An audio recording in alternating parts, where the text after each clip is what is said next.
홍순례 소개.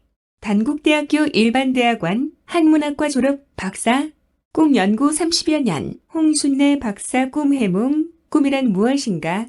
태몽 등 저서 총 15권이 있다. 신문 연재, 방송, 강연 활동을 해왔으며 유튜브 활동 및 홍순례 박사 꿈해몽 사이트를 운영 중에 있다. 홍순례 박사 꿈해몽에서 실증 사례의 바탕을 둔 올바른 동영상을 올리도록 하겠습니다. 많은 구독 신청 및 성원을 부탁드립니다. 이 동영상은 네이버, 파파고의 인공지능 음성을 활용하여 만들었습니다. 추후에 하단에는 외국어 번역 자막이 올라갈 예정입니다. 다음 꿈에 관한 이해와 해설, 목차 안내에서 살펴볼 15개 항목의 동영상을 이와 같은 방식으로 살펴볼 예정입니다. 다음과 같은 순서로 살펴볼 예정입니다. 1. 꿈이란 무엇인가? 2. 꿈을 왜 꾸게 되는가? 3. 꿈은 어떻게 받아들여야 하는가? 4. 꿈은 왜 상징이나 굴절된 형태로 나타나는 것인가? 5. 왜 꿈을 기억하지 못하는 것인가? 6. 꿈을 자주 꾸는 것을 어떻게 받아들여야 하는가? 7. 꿈의 예지적 성격에 관하여 8. 예지적 꿈의 실현 방식 9. 꿈의 분류 및 실증 사례별 전개 양상 10. 꿈의 활용에 대하여 11. 꿈의 메커니즘 꿈과 수면, 꿈과 뇌 12. 꿈 및 꿈의夢 관련 추천 도서 13. 꿈과 수면 램 수면 14. 꿈과 뇌의 구조와 기능 15. 꿈과 뇌, 꿈은 뇌의 어느 부분에서 어떻게, 왜 꾸게 되는 것인가? 이러한 꿈은 왜 꾸게 되는 것일까? 우리 누구나 꿈을 꾸고 살아가고 있다. 우리는 꿈을 허황되다고 여기기도 하고 때로는 꿈의 영험한 일을 경험하여 신비스러움에 놀라고는 한다. 이러한 꿈은 왜 꾸게 되는 것일까?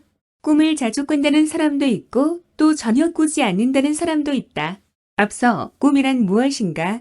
에서 살펴보았지만 꿈의 세계가 다양하게 펼쳐지고 있기에 꿈을 왜 꾸게 되는가? 등의 꿈의 발현에 대해서는 여러 견해가 있을 수 있다. 한국어에서 꿈이란 말이 다의적으로 쓰이고 있는 데서 알 수 있듯이 어떠한 관점이나 입장에서 꿈을 보는가에 따라 그 정의 역시 달라질 수밖에 없기에 꿈의 발현에 대한 언급도 꿈의 어떠한 속성을 설명하고 있는가에 따라 각기 다른 언급을 보이고 있다. 서양에서 그리스, 로마 시대 등 고대인들에게 있어서 꿈은 영적인 존재자들의 세계와 관계 있는 것으로서 신들이나 귀신들의 고지, 계시라고만 알고 있었다. 하지만 아르테미도로스, 꿈의 열쇠 아니로크리티콘에서도 알 수 있듯이 꿈의 미래 예지적 기능에 대해서도 관심을 지니고 있었음을 알 수 있다.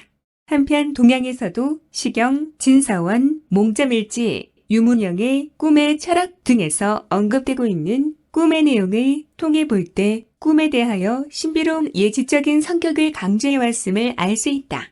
또한 한국에서도 삼국서기, 삼국유사를 비롯하여 여러 역사서나 개인 문집 속에 예지적인 꿈 이야기가 전하고 있다. 또한 특이하게는 꿈속에서 시를 지었다는 창조적인 사유활동으로서의 꿈 이야기들도 기록되어 있다. 대부분의 고전 소설의 시작이 대몽으로 시작되고 있으며 민속신앙적으로도 아기가 임신되었음을 알려주는 대몽을 굳게 믿고 있다. 근대에 들어와서 정신분석의 창시자인 프로이트 등에 의해 잠재적 소망이나 잠재의식 속에서 자신이 생각해온 것들이 꿈으로 형상화되어 표출된다는 심층 심리의 표현으로서의 꿈에 관한 본격적인 연구가 시작되었다. 프로이트는 현실 생활 속에서 좌절되고 억압된 욕망들이 잠을 자는 동안 꿈으로 표출된다고 말하고 있다.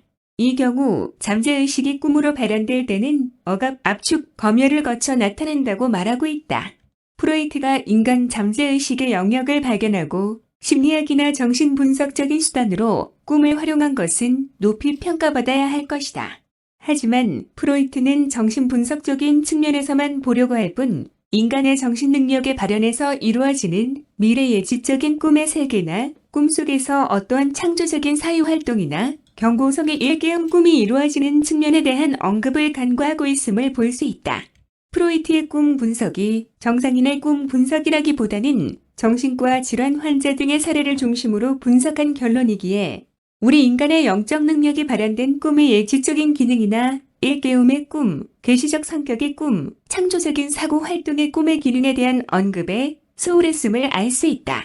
한편 락강도 꿈 내용 분석에 있어서 언어학적 관점에 집중되고 있으며 이 역시 정신분석학 측면에서의 요소가 강할 뿐이어서 심리적 욕구 표출의 분석이나 학문적인 이론으로 도움이 될 수 있겠다. 대부분의 꿈인 미래예지 꿈의 관점에서 볼 때에는 적용될 수 없는 면을 보이고 있다. 칼 구스티프 융은 프로이트나 락강과는 달리 인간의 무의식 속에 인류의 근원적 체험의 원형이 존재한다고 보고 인간 무의식의 집단 상징을 언급하고 있다. 각 민족마다 민족적인 원형 심상이 존재하고 그것이 다양한 상징으로 발현된다고 주장하여 무의식의 세계를 문학적으로 연구할 수 있는 기반을 마련했다. 이러한 집단 무의식의 상징은 각 민족의 신화, 종교, 꿈의 발현 등에 적용될 수 있다. 꿈의 발현은 동서고금을 막론하고 보편성을 띠고 전개되고 있다.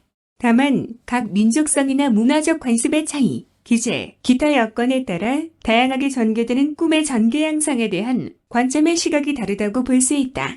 서구에서 정신분석학적으로 중요시하고 있는 심리적인 욕구 표출의 꿈도 있다. 하지만 장차 일어날 일을 상징적으로 보여주는 예시적인 성격의 꿈이 가장 대표적이며 주변의 위험을 일깨워주는 꿈 속에서 발견이나 발명을 하거나 시를 짓는 등의 창조적인 사유활동의 발현으로 이루어지는 꿈, 계시적으로 일러주는 꿈의 세계가 있음을 간과해서는 안 될 것이다. 이러한 미래예지 꿈, 창조적인 사유, 꿈을 꾼다는 것은 우리 인간의 정신 능력의 활동이 활발하게 일어나고 있음을 뜻한다. 다만 어떤 사람은 꿈을 잘 꾸기도 하고 어떤 사람은 꿈을 못 꾸기도 하는 등 차이가 나고 있는 것은 사람에 따라 영적인 정신 능력에 있어 개인의 능력 차이가 나고 있기 때문인 것이다. 우리가 사람마다 육체적 능력이나 정신적 능력의 차이가 나고 있듯이 꿈꾸는 영적 능력에도 차이가 나는 것은 당연하다고 해야 할 것이다. 이러한 꿈꾸는 영적 능력도 변화할 수 있다. 꿈꾸는 능력의 발현이 젊은 시절에는 잘 꾸다가 나이가 들어갈수록 꿈을 잘 꾸지 못하게 될 수가 있다. 또한 꿈을 안 꾸던 사람도 꿈에 관심을 갖게 되면 꿈을 보다 더 잘 꿀 수도 있을 것이다. 인간 정신 능력의 발현인 꿈을 꾸는 능력은 나이, 남녀, 학력, 신분의 차이 없이 각 개개인의 정신 능력의 차이에 따라 좌우되고 있음을 볼 수 있다. 덧붙이자면 가장 중요하게는 유전적인 요소에 기인하고 있다. 한편 꿈은 우리 신체적으로 가해지는 뇌, 외부의 자극에 의해 이루어지기도 한다. 꿈을 꾸는 주체인 우리 인간의 정신 능력이 꿈으로 신체의 이상을 알려주고 일깨워주고 있는 것이다. 예를 들어 폐가 좋지 않은 사람은 가슴이 답답한 꿈을 많이 꿀 수가 있겠다. 또한 고양이가 목을 핥히는 꿈으로 후두염에 걸린 사실을 알게 되고 남편이 골프채로 배를 때리는 꿈으로 위암의 초기를 알게 된 사례 등을 들 수가 있겠다.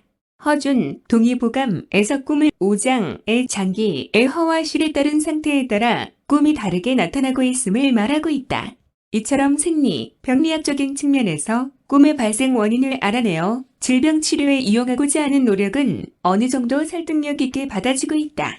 오늘날 정신과 의사들이 환자의 심적 상태를 가장 잘 알아낼 수 있는 수단으로 환자의 꿈을 분석하여 치료에 활용하고 있음은 널리 알려진 사실이다. 꿈이 정신에 감은되어 이루어지는 것으로 보고 있다. 고순에게 돌아가신 부친인 증추공이 나타나 시를 지어준 것에 대하여 고순, 같이 사람의 정신이 굳고 맑은 경우에 이렇게 죽은 조상이 나타나는 계시적인 꿈을 꾸게 된다고 말하고 있다. 이규보, 이균의 묘지명을 써달라고 부탁을 받는 꿈을 꾸고 나서 다음날 박환고, 박로부터 죽은 아들에 대한 애도시를 부탁받는 일로 이루어지고 있다. 이렇게 죽은 아들의 위로시를 받고자 하는 간절한 마음이 전달되어 자신의 꿈에 나타나게 되었다고 언급하면서 이러한 꿈을 꾸게 되는 행위에 대하여 정신이 감행하여 이루어진 것이라고 말하고 있다.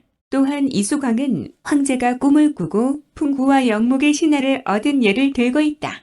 대개 옛날 성인은 정신으로 신을 만날 수 있었고 이것을 잘 사귀어 감흥시켜서 이와 같은 일이 있었으니 이런 이치가 없었다고 말할 수 없다. 라고 말하고 있다. 성인의 꿈꾸는 능력이나 꿈이 정신에 감은되어 이루어지는 것에 대하여 긍정적으로 생각하고 있음을 알 수 있다. 허균은 몽해에서 사람의 상념이나 영이 맑으면 잡된 생각이 없어져서 장차 다가올 일을 예지해낼 수 있다고 보고 있다. 이렇게 꿈을 꾸는 데 있어서 꿈을 꾸는 사람의 정신세계인 영적 능력이 순수하고 깨끗한 경우 꿈으로 장차 다가올 일을 예지해내는 것에 대하여 당연시함을 알 수 있다. 또한 이 익은 무릇 꿈속에서 가문되어 문답하는 것은 그 어떤 상대가 나의 꿈에 들어와서 함께 이야기하는 것이 아니라 바로 나의 정신이 사례에 감촉되어 이러한 반복을 일으키는 것이다. 라고 언급하고 있다. 이처럼 인간의 정신 능력의 발현으로 이루어지는 꿈의 다양한 상징 기법에 대하여 인간의 정신 능력의 활동으로 이루어지고 있음을 제시하고 있다. 한편 중국의 유양잡조에 어리석은 자는 꿈이 적다. 라는 말이 언급되고 있다. 이것은 꿈은 인간 정신 능력의 발현으로 이루어지고 있음을 뜻한다. 즉, 정신 능력의 활동이 미약한 사람에게는 미래의 지적 꿈, 창조적 사고의 꿈, 위험을 일깨워주는 꿈, 계시적인 꿈을 꾸는 일이 드문 것을 말하고 있다. 반면에 장자의 말에 지인은 꿈이 없다. 라는 말도 있는 바 도덕적 수행이나 깨달음의 경지에 도달한 지인에게는 굳이 꿈을 통하지 않고서라도 현실에서 장차 일어날 일에 대한 예지와 판단을 내릴 수 있기에 굳이 번거롭게 꿈을 꾸지 않을 수도 있는 것이다. 또한 이 경우 지인의 깨달음의 경지에 있기에 잡스런 꿈이나 불안 심리의 심리 표출적인 꿈을 꾸지 않는 것을 말했다고 볼 수 있다. 한편 꿈이 적으면 잘 맞는다. 라는 말이 있는 바 꿈을 적게 꾸는 사람은 장차 일어날 아주 중대한 일의 예지일 경우에만 꿈의 능력이 발현되어 꿈을 꾸기에 비교적 꿈의 실현을 알아내기가 쉽다고 볼 수 있다. 꿈꾸는 능력이 뛰어난 사람은 자신의 일뿐만 아니라 주변 사람이나 국가적, 사회적 사건까지 꿈을 꾸고 있다. 이처럼 꿈꾸는 능력에 있어서도 개인별 차이가 있는 바 영적인 정신 능력의 여부에 따라 꿈의 발현에 있어 차이가 이루어지고 있는 것이다. 이상에서 살펴본 바와 같이 선인들은 꿈을 꾸게 되는 이유가 정신 능력에 감응되어 발현된다고 보고 있음을 알 수 있다.